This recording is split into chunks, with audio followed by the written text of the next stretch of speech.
Welcome,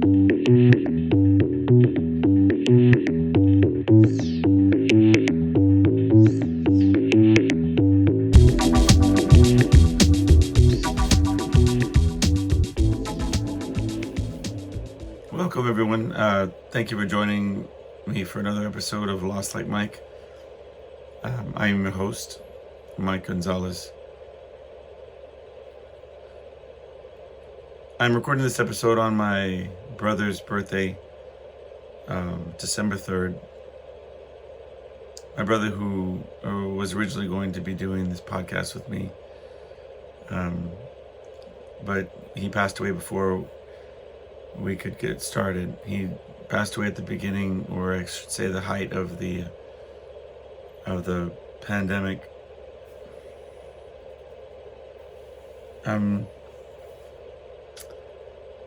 So partly I'm wanting to record this episode because we didn't get to have a formal funeral for him. I wonder sometimes if that is the case for many people that had loved ones pass away during the pandemic.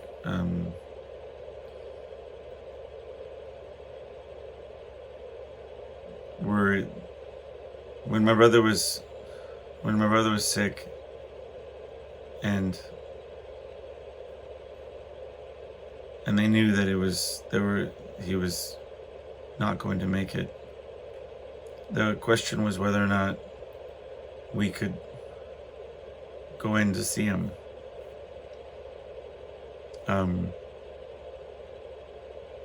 My daughter and wife are immune compromised, and I mean, at the time, everybody had no idea. You know what I mean? Some people were contracting or COVID and were asymptomatic or had very little symptoms, other people were on ventilators, and they were talking about overcrowding in hospitals and just choosing who was going to survive and who's not going to survive. And I mean, we kind of quickly forget the implied severity or the severity of the situation at the time, in retrospect, because now we're living in an age of vaccinations and boosters, and I've had COVID twice now.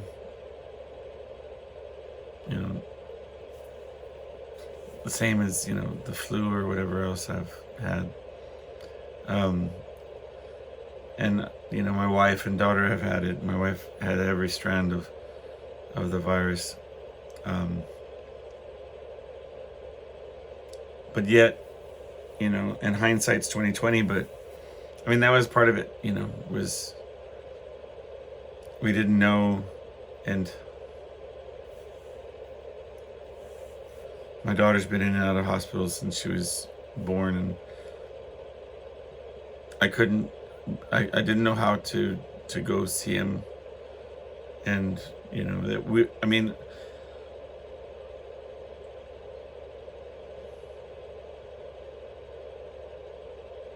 I don't know. Hindsight's 2020. You have to call it a regret because I wasn't there, My sister was there, and they held up a phone, and I could hear the ventilator, and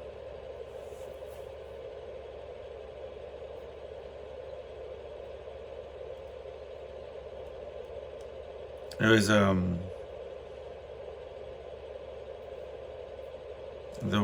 don't know. It's a triggering sound now, when my father passed away, he was on a ventilator, and he had pneumonia, and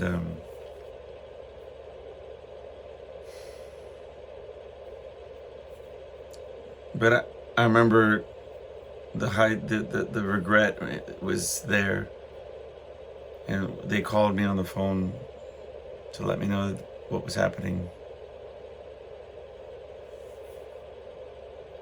and felt like such a coward for,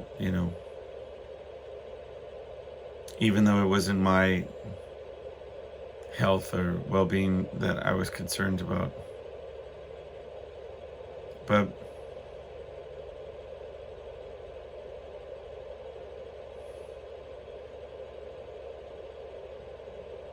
it was very hard to hear. I didn't expect for them to say if I wanted to say any, goodbye or whatever.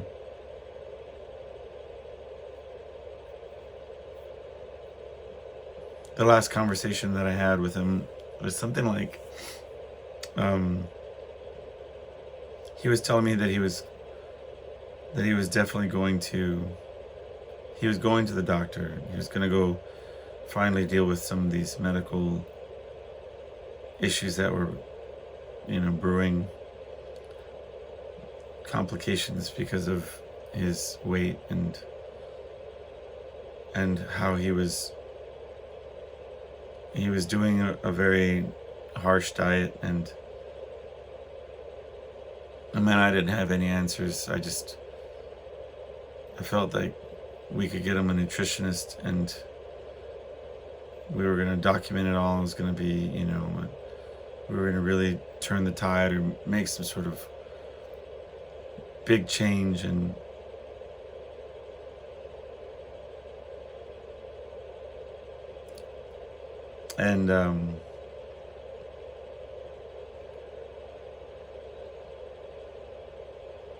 I think he was, to know him, and maybe these stories and the things that I think of will help explain who he was, because we had a complicated relationship.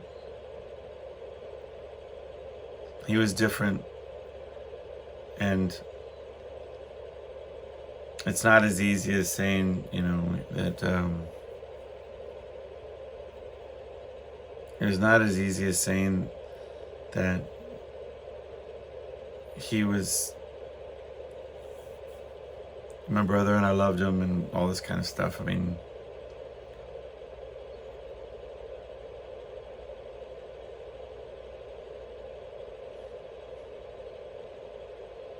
I guess if we can talk about our relationship, maybe it'll make sense. Anyway, today is his birthday. I always see it's a popular thing on Facebook to say a heavenly birthday. I mean, that's cool. I feel like it would be somewhat of a eulogy, somewhat of a just a remembrance and tribute, or however you want to phrase it. I just wanted to tell some stories, not all serious, things that I remember, and hopefully kind of, give some perspective on this guy,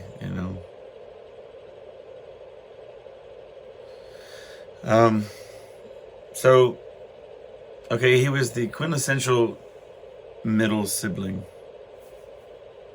And sometimes my parents were done. They weren't going to have any more kids. He was going to be the baby of the family. And I think sometimes what a dramatic difference his life would have been like if I hadn't come along. But my first memory, the oldest memory that I have of him, and I don't even know how old I was when this happened. I mean, I can only assume three-ish, maybe, 3, 4, I don't know, maybe.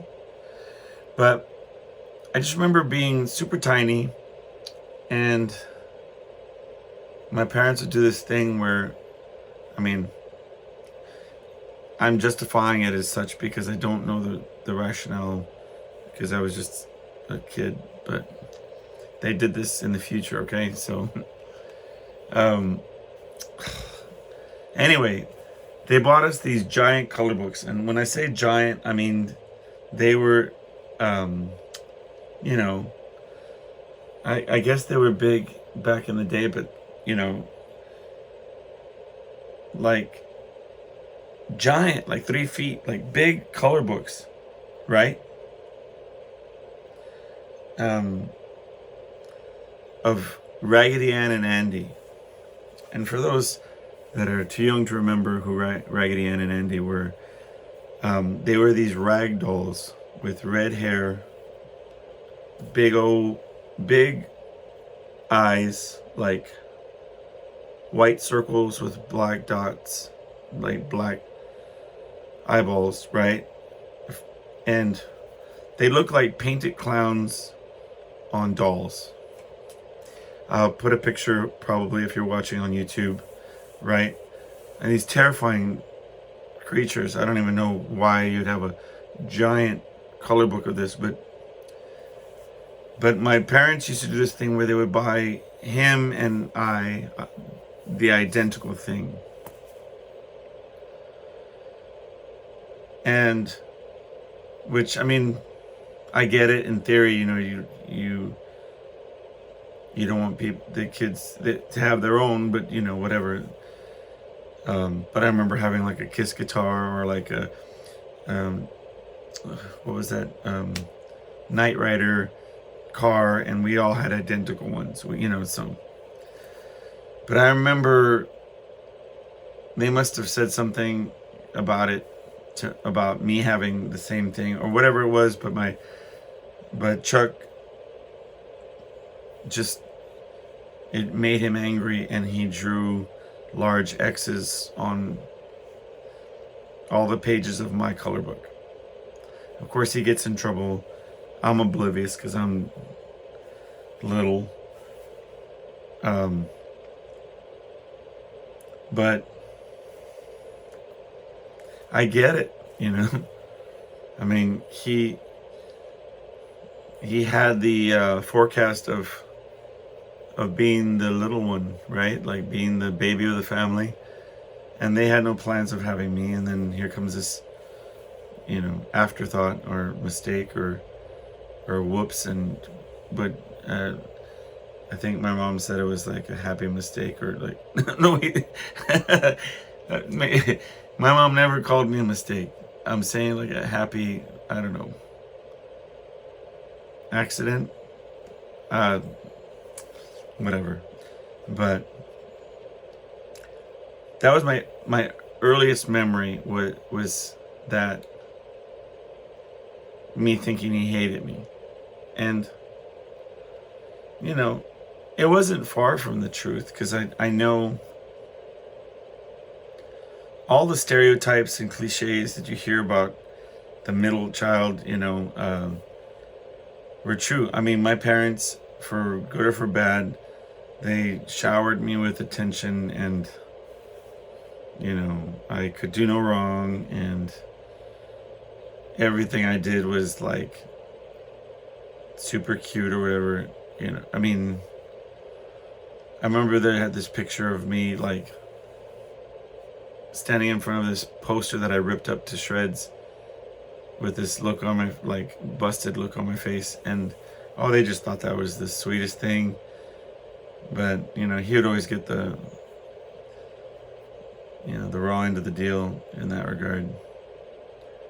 But I mean, that's, like I said, every stereotype you can imagine of position in families, And that kind of grew over time.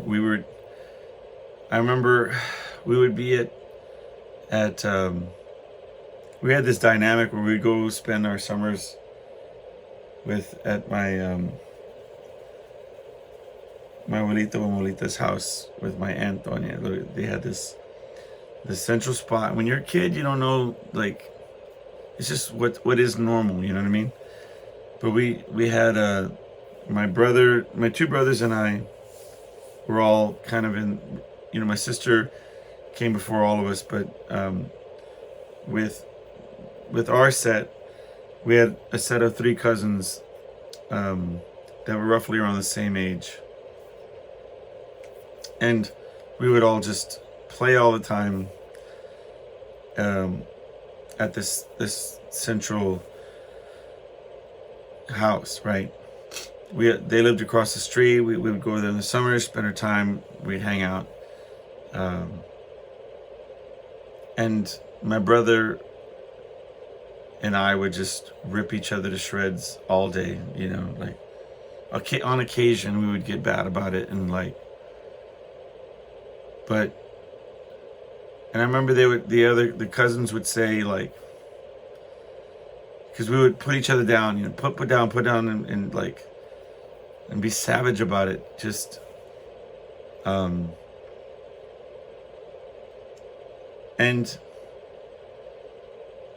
I could give it as well as I could take it, but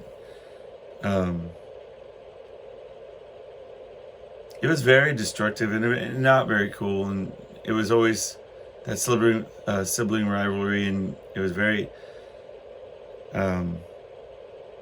where we learned the hard way that that the world will tear at you. You don't have to tear each other. We should be a refuge from the world, not the thing that we fear. But at the time, you don't know better. It's just that resentment builds over time, and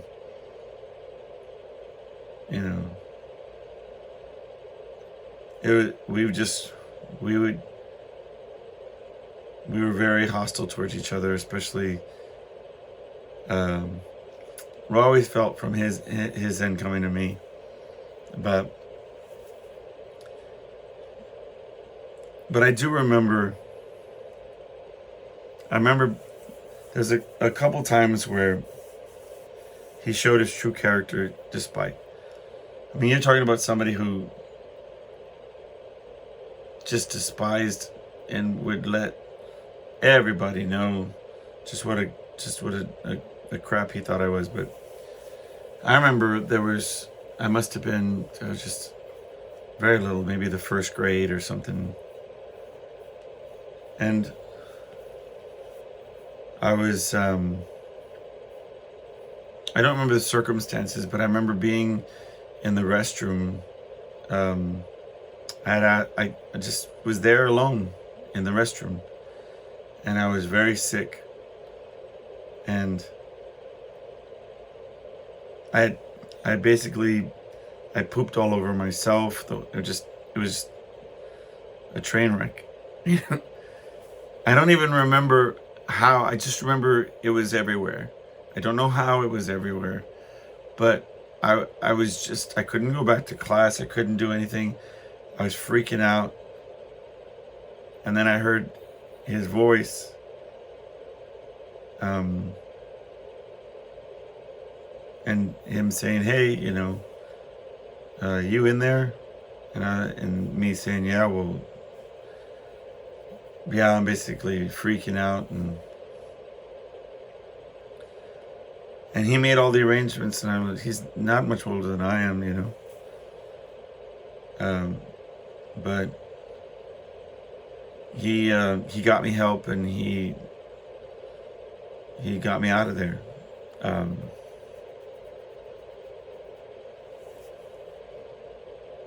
And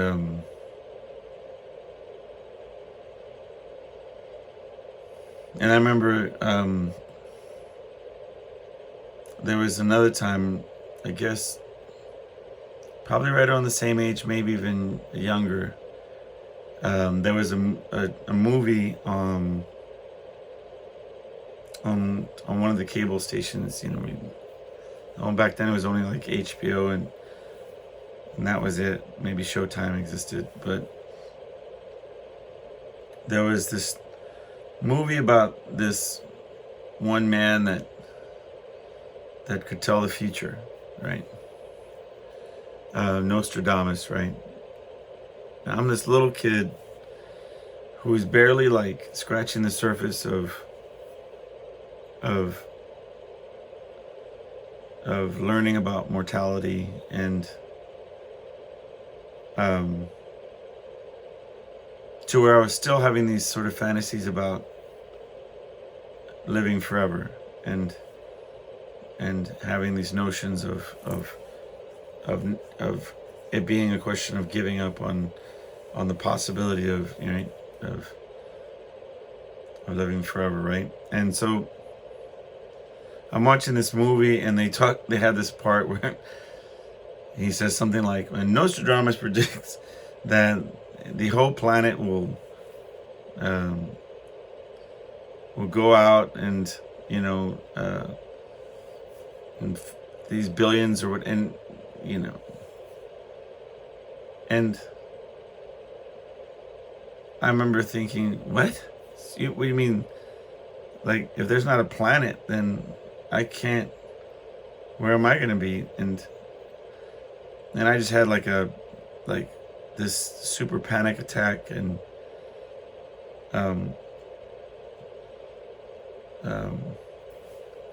like this existential crisis, and I'm crying and freaking out, and again he just sort of popped up and was like, what's wrong with you? And I remember saying something about it, like, I'm an ugly crier, but I was like, and he's like, all right, don't be stupid or whatever. Like, what are you thinking? Like, it was like some 4,000 whatever, like, far off time, and he was like it's just, he's like, how about, let me show you something. And we went to the kitchen, and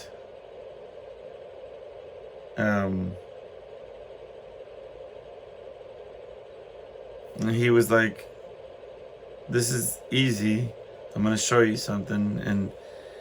And he taught me how to make pancakes. And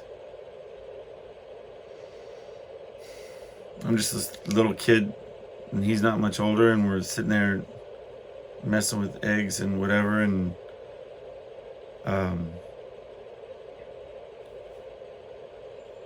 it took me out of it. And to this day, like, I'll still, when I'm really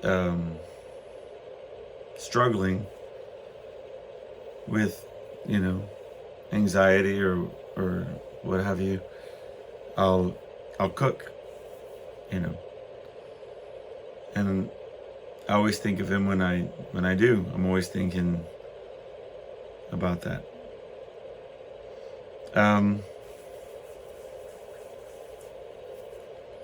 It's funny when I tell these stories too, because in my mind, because like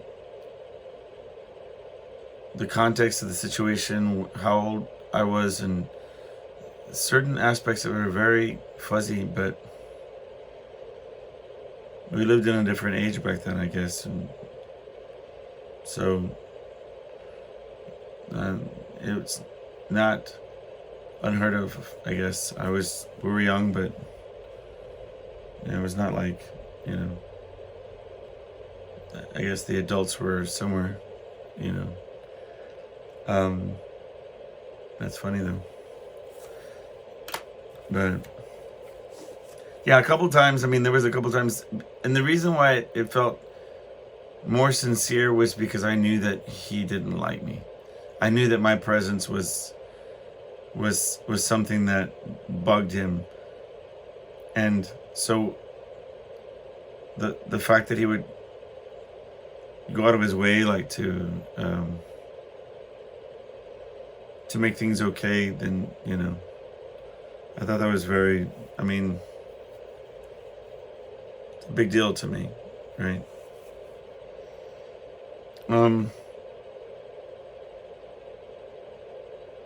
One thing I remember, he wasn't like, he was very comfortable with the things that were scary. Like, we grew up in a haunted house. I think I mentioned on the show before that. I'm sure I have. I never really got into details about the stories and things, but needless to say that the scary things that went on in that house were in this one central room. It was in this back room. And my siblings all stayed in that room in the pursuit of having independence, right? They wanted to have their own room, and that was a standalone room. I say standalone, I mean to say there was a door that went to this room so you could have privacy.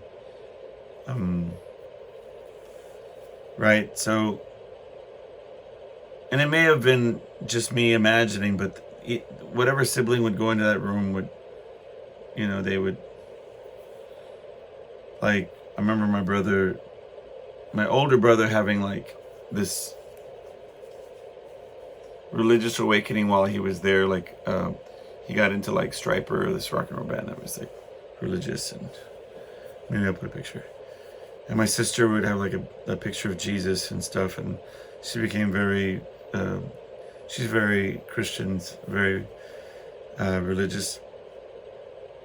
But Chuck, I mean, he would just turn all the lights off and close the door. I mean, I still have a nightlight. What are you talking about? Much less in a haunted room. He named the ghost. He named it Alex. I remember because we would sit and watch scary movie, what I considered scary movies. I wouldn't watch scary movies necessarily, but I remember the door to that room. I mean, granted, look, this particular parts of the story, I'm gonna go to the call. I think it was just the way that the rooms were built with the AC and the way that the air traveled, but the door would be ajar to the room, and it would semi-close and open kind of thing happening, right? But we would have the lights down, eating popcorn, whatever, watching Alien or something. Nothing super duper scary necessarily, just monster movie or whatever, space monster movie. And you'd hear the door would kind of move, whatever, and he would be like, "Oh, you want to watch, Alex?" And I'd be like, "All right, I'm done," and I'd tap out. But he'd get the biggest kick out of that, One of my favorite memories, or that I never talked to him about, well, I think I mentioned it to him, but one of my favorite memories, I've always had a bit of a problem sleeping, insomnia or some, things of that nature. But I would just, be kind of, the nighttime's the worst for me as far as feeling disconnected from existence, and but he used to watch David Letterman all the time, and his sensibility, he liked Kids in the Hall, or David Letterman. He liked that type of comedy.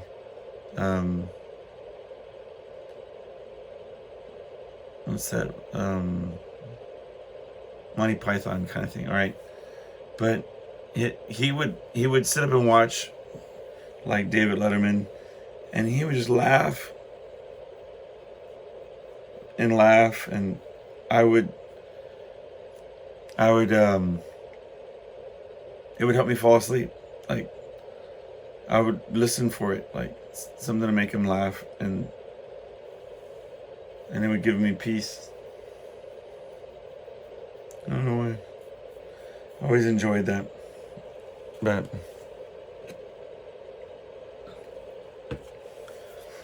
I remember one story, this, not here nor there, but we used to at that house where we would hang out with our cousins on the 4th of July and on New Year's Eve, holidays, we would all buy fireworks.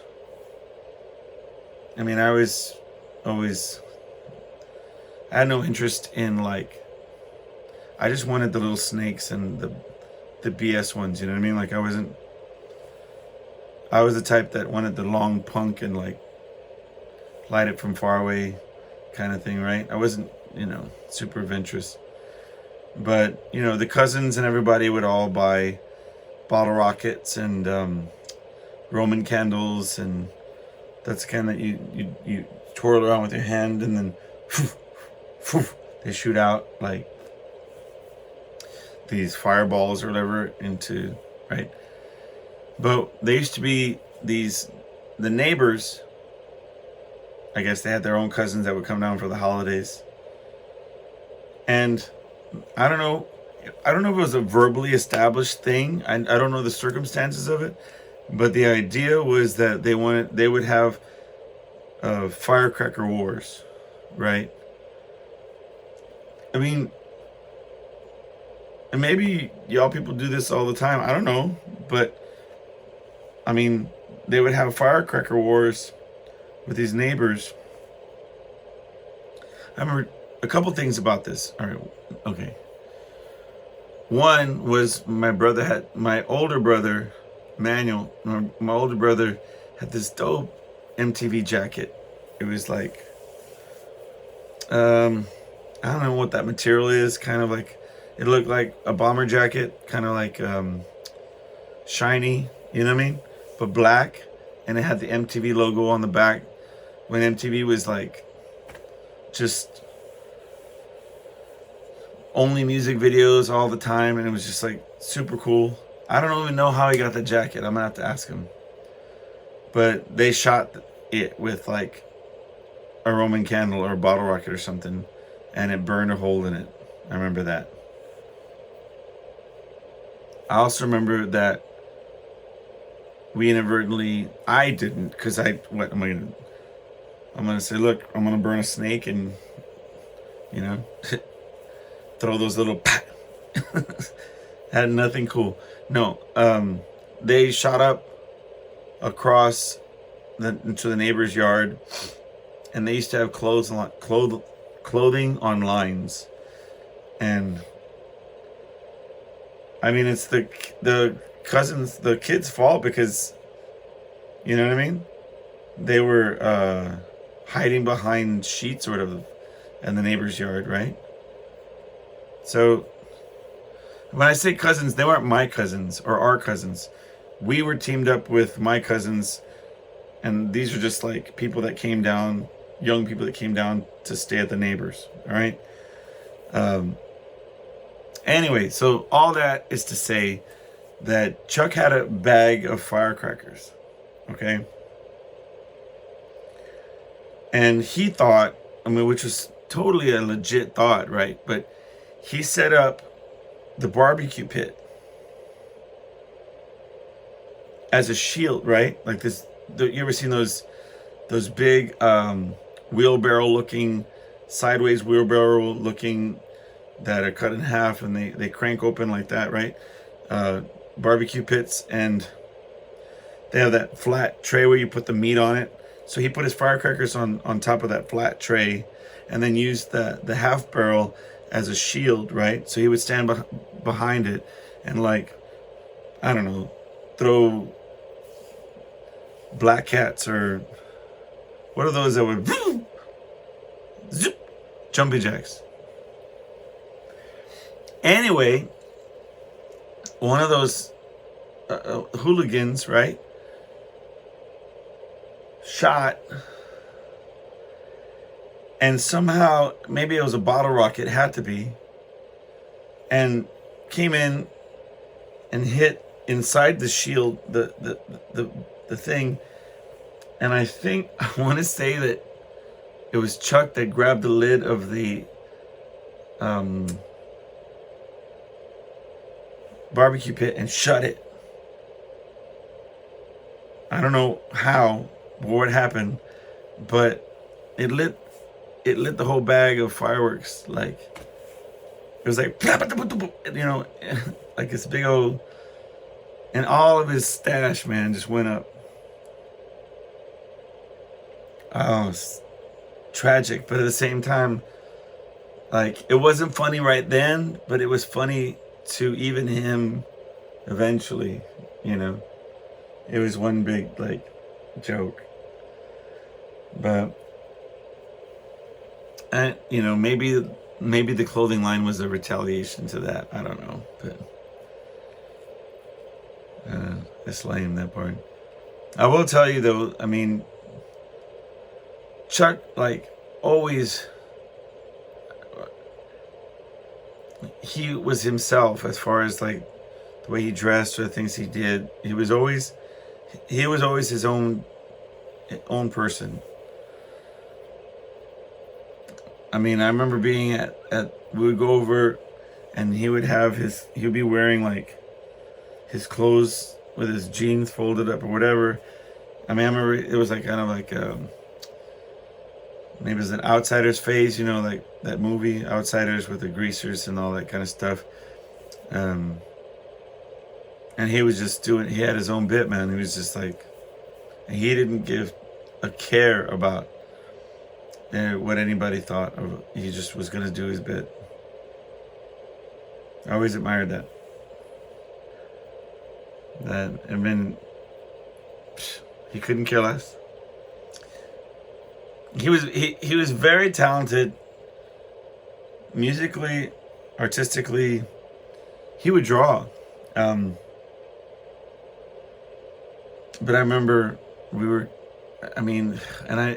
meant to think about this before, like, it must have been Empire Strikes Back, or, I mean, whoever watches Star Wars and stuff, don't be mad that I don't know. You know, the one where Luke gets his hand cut off. I think that's, you know, I think it's Empire Strikes Back. Right? Because, anyway, they give him a fake arm, like a robot arm, and he puts a glove on. Whatever. So Chuck would paint his arm, like, and with all the details of like a robot arm.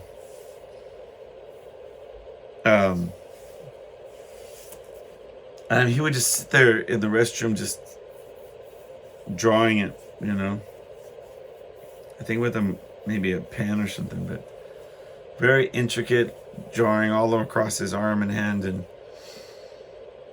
Or one time, I mean, as he's doing it, he's doing makeup, like doing a fake black eye. And, you know, I was giving him a hard time because I was like, are you going to try to pass that off as a real black eye or what? But it would look legit, dude. He was so talented. He was always into all that movie magic and all that stuff. I mean, yeah. He would always give me a hard time, like,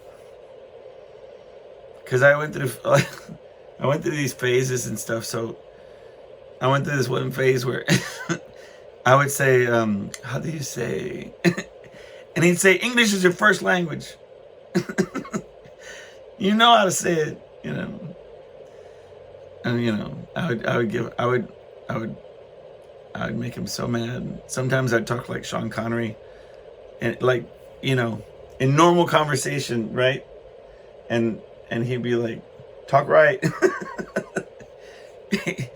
He would keep me humble though, like keep me legit.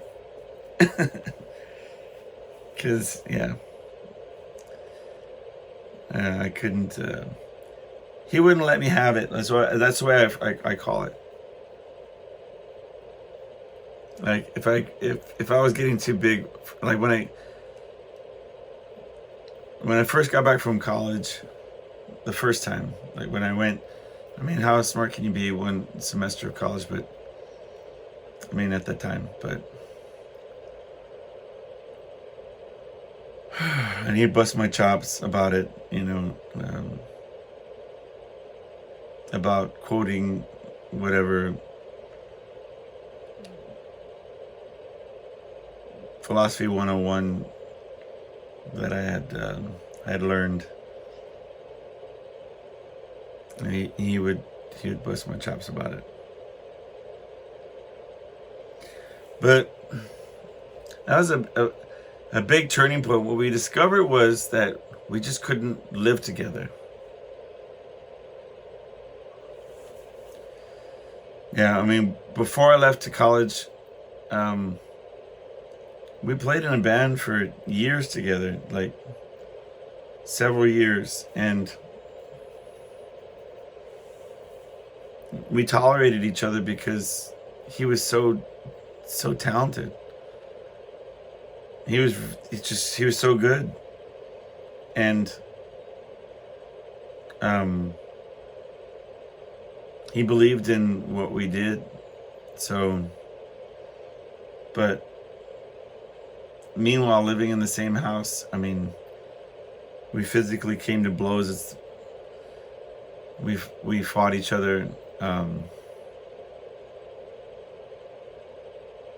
he let so much out. He was just like so much anger and hate, and I just had no idea that he harbored all that, and a lot of it was just, I mean, I just know there was frustration for, I don't know. But it came to a head at that point, and I would stay at different people's houses and stuff, whatever. And I ended up moving it out. But when I came back, I think he went on a small tour, or like I think that's how it went. But he had come back after being gone, and so at that point we both had been gone and came back. And we sat outside, chain smoking cigarettes, because we both smoked at the time, and just got to talking about life and whatnot, and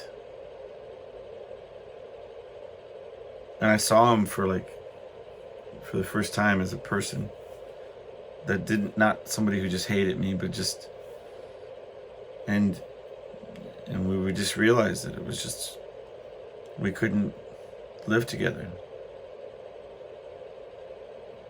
I think and we gave it a shot with the band, and but I think that was hard on him too, being in a band together, because our decisions and everything, and we just were two very different people. There was nobody that I enjoyed talking about politics or about the world, about music, about movies. He was so good he would know so much about filmmakers and movies and soundtracks, and he had a very eclectic, style of like music that he liked. I mean, I just never understood it. Squirrel Nut Zippers or Ben Folds 5 or bands with 3 names. I don't know. I mean, he just liked a lot of soundtracks from Quentin Tarantino movies, and but he knew all that stuff, and but it was a good contrast, because he would set, like, he knew how to do electronics and do all this kind of stuff, and I would consider it all like magic, and I'd be like, I let him shine with that, you know. I mean, he knew how to set up the home entertainment system, or whatever you call it, at the house, and I'd watch him eating Cheerios and, you know, giving him a hard time. But Christmas parties and holidays, I mean, I could sit there and we would laugh and laugh, making fun of just everything, everybody, making fun of each other, but making fun of, like, you know, family members and people's opinions about things, and we would talk into the point where we would realize that we couldn't live under the same roof. It was so stupid, but it was funny because, you know, you could, you know, you watch the trains coming at each other, and everything seems like in sync as far as opinions, and then all of a sudden something is small, you know, and he would say, no, that's not what it is, it's something else, you know, it's this or that, and then we'd start to tussle, and I'd be like, yep, there it is. But there was nobody that I would want to argue with more, because he was sharp. And he would have a unique perspective, you know, and he would cite unique things. And when I would, you know, be on my game, I did too, you know.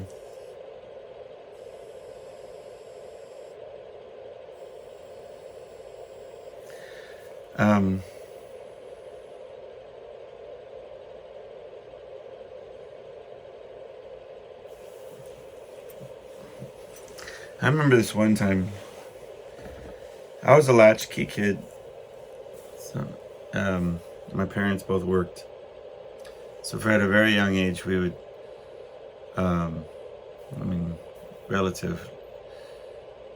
just get home, and I say keys, but, you know, I was the youngest and didn't come by often, whatever. So anyway, so my way of doing it was, if nobody was home, I would jump through we had a front-facing restroom at the house, so I would, a lot of times they would leave it unlocked, the window, which was like maybe 4 feet up, right? So I would just pop the window and jump in, you know, climb in.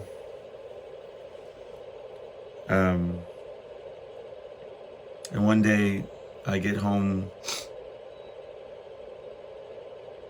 and so the front door is locked, and I don't have a key. And so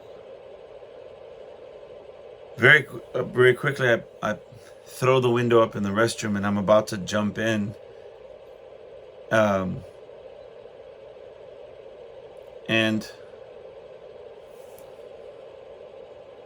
he's in there. He's going to the bathroom. And I don't know how this... So how was the window? Because I think I already butchered the story, but I think I went to open the window. Okay, here's the thing. Bottom line was, all I see is him jump up and, like Superman, like just break through the glass towards me. So I don't know if I popped it up. I popped up the window like I was gonna open the window, but yeah, he came out fist first. And I thought of that because I mentioned on the last show that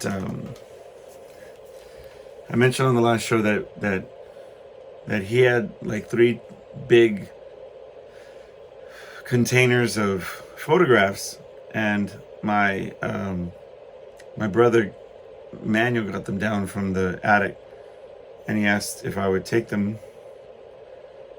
And there's so many pictures, so many memories. I don't I don't know, but I found a couple things in there. I found he had like a time capsule that he created, where it was just this notebook with some papers in it, and it had like questions like, will we ever make anything of ourselves in the music industry? Like, will the band ever do anything? Or it would say like it would say like Batman 2 just came out, and it said something about the next Batman movie gonna have Val Kilmer or something like that. It was just random statements. One of the things though it said was, will Mike ever write a book? I thought that was strange.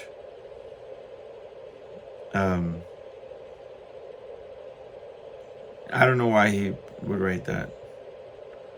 But I thought it was kind of interesting, kind of a cool thing, because I actually did, I published that silly children's book. But anyway, I thought that was funny.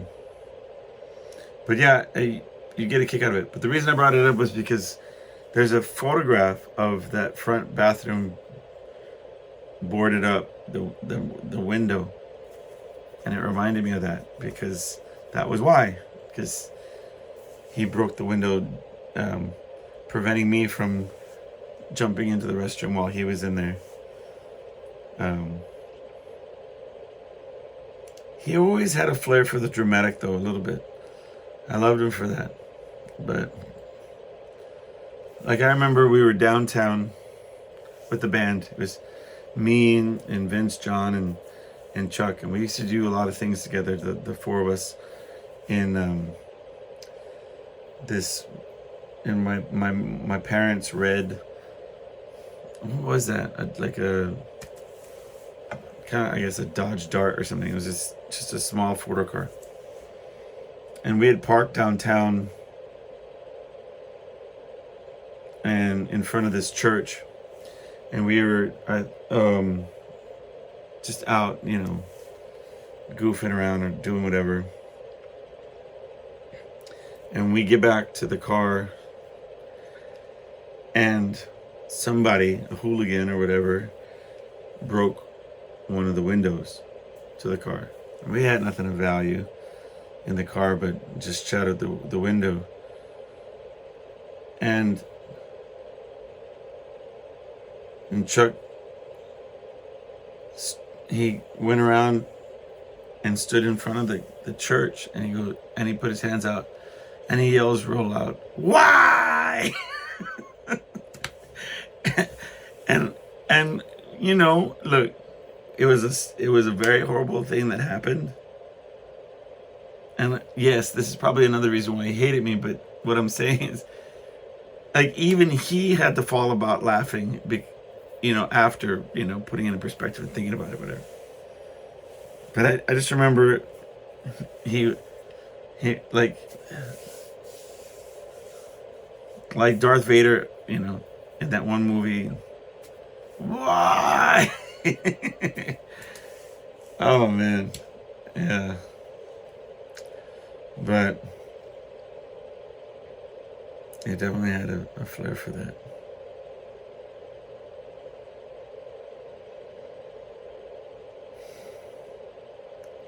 I think about it sometimes. Like, I remember once driving for him.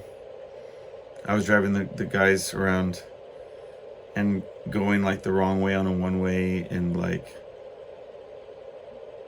him being, Mike, we'd always just yell my name, like very calmly, trying to not, get furious about whatever I was doing. Mike. he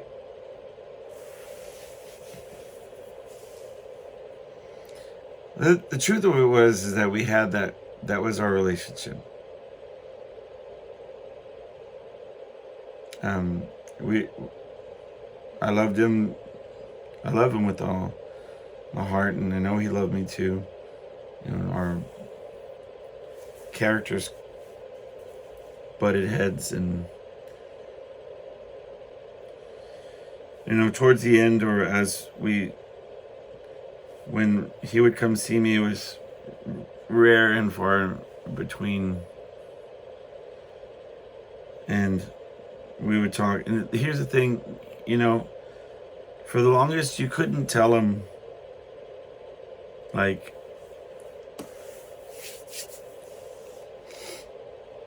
he wouldn't hear it if you try to give him advice, or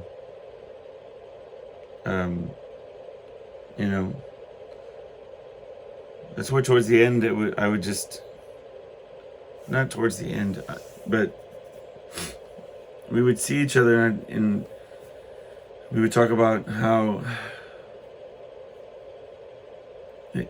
his health would be going in the direction it would be going, and you couldn't tell him that he needed to do anything. It would just, coming from me, it would just be an argument, and I tried to talk about joining a gym or getting a nutritionist or a personal trainer, and that's when I knew that there was a problem, where I knew that there was something changed, because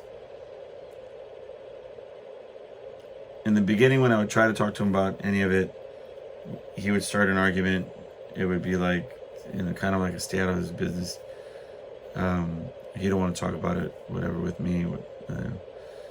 But then he started getting really sick. And that's when I knew something had shifted, because right before all the pandemic, before all that, when we were planning on doing the podcast, I leveled with him, said that I was on I needed to get my stuff together. I needed to get it, in shape. And I told him that I thought we should do this podcast about getting accountability and fixing our stuff. And I told him that I thought that we should get him a nutritionist and a personal trainer, or whatever we needed to get him situated. And he was, for the first time, he was very receptive. And I mean,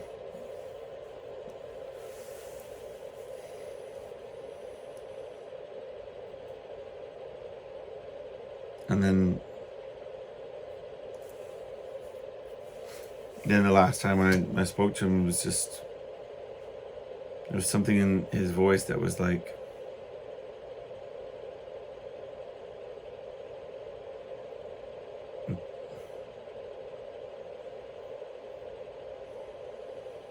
that,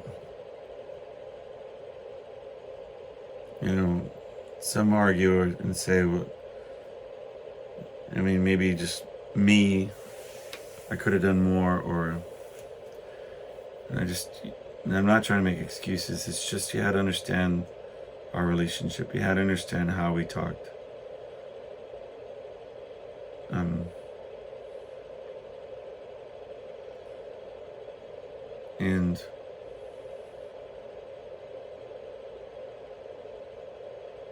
But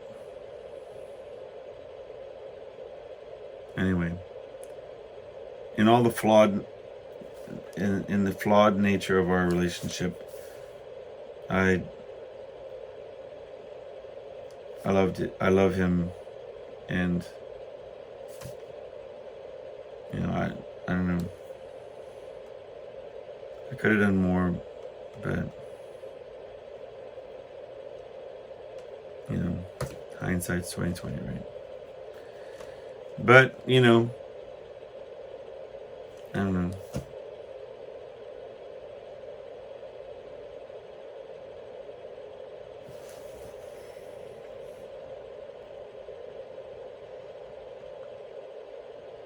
hopefully, as random as this episode was, hopefully it shed a little bit of light on who he was, and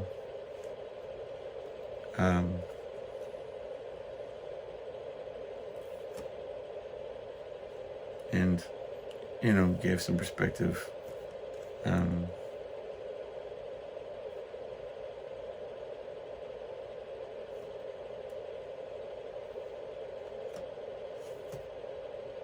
Especially later in life, he was very giving, very caring, very warm.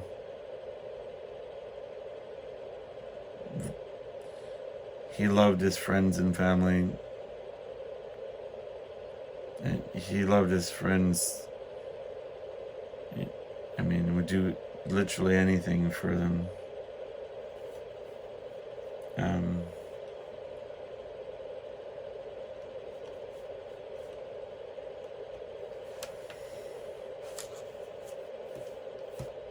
And I think it's one of the things that I would have continued to believe everything was magic. I still do in a lot of ways. Like I don't get too savvy on all these different things. Like, if you look behind the curtain, but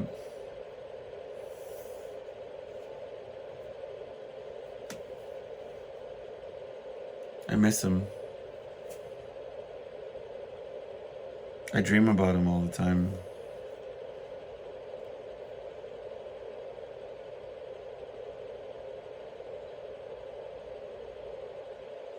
Occasionally I'll tell a small story where he's in it on the podcast,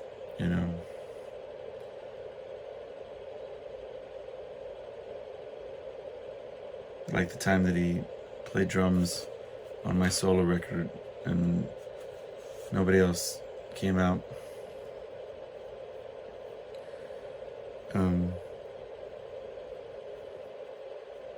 But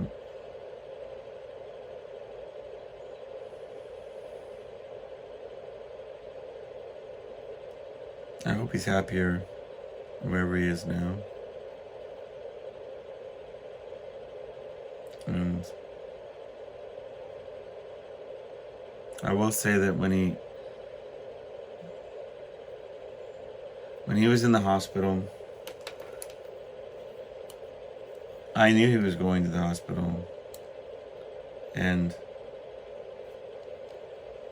but I thought it was just to address a medical ailment.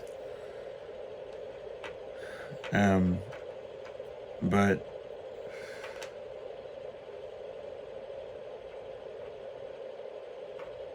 I was told that it wasn't very serious, like everything was okay. And I was on vacation. I was in Rockport. And it was a sunny day. And in some restaurant, I just gotten off the phone. I had just said, should I drive home? Is he okay? What's going on? Oh no, he's fine. Because we all thought that it was just, they were precaution,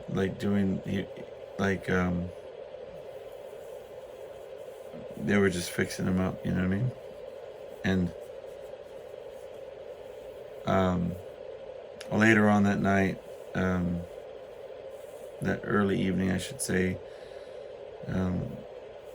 my wife and daughter decided to go back to the room and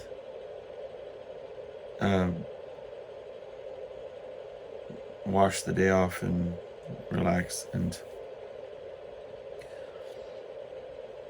And so in my mind, everything's okay. So I said, well, I want to go out to the pier. I want to do some pier fishing by myself. Um, and I was out there on this pier, and there was the clouds. There was all these clouds, and there was like this lightning storm.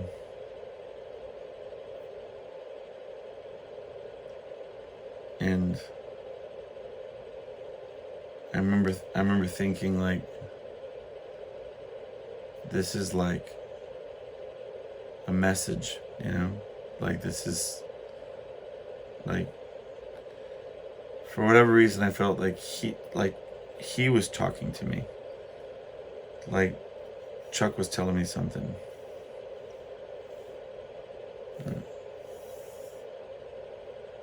I never told anybody that.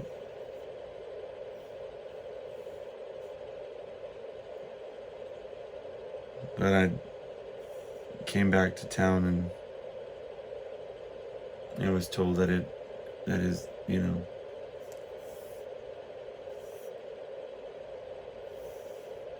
and I had no idea. But less than 48 hours later, you know, he was gone.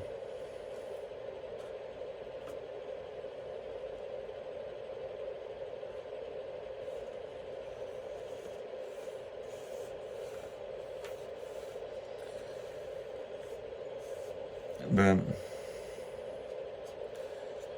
anyway,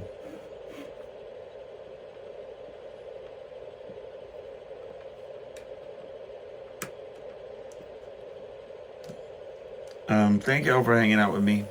Thank y'all for indulging me on this, whatever this was. I don't, for good or for bad, my commitment is that I share my thoughts and feelings, where I'm at, and maybe relate on some level with everybody. And tonight was about remembering my brother and sharing some thoughts about him. So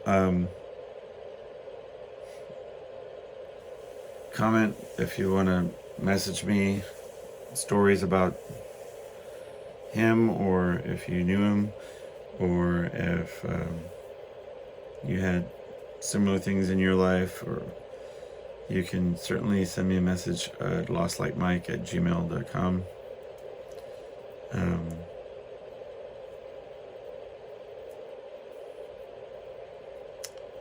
And I'm not going to edit this one either. I'm just going to put it out like this. And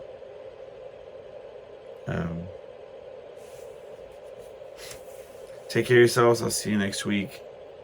Be good. And I'll see you next week. Bye.